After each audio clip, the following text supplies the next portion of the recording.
Best player of the game, CC Randina. CC, congratulations on the win. Compared to your last two wins, you guys were already able to get the win in the first set of this game, carried that momentum over to the next two sets. What was key in getting the groove very early in this game and keeping that momentum all throughout?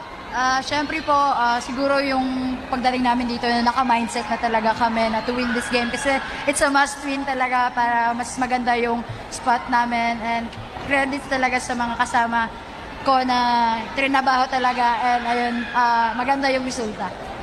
Speaking of spot, you guys are 3-0 right now. You have one more game left in the pool play. How are you looking at that game, and what are the things you and the team still need to work on moving forward? Siyempre po, magtatrabaho pa rin kami, hindi kami magre-relax kasi siyempre mahaba-haba pa to, and knowing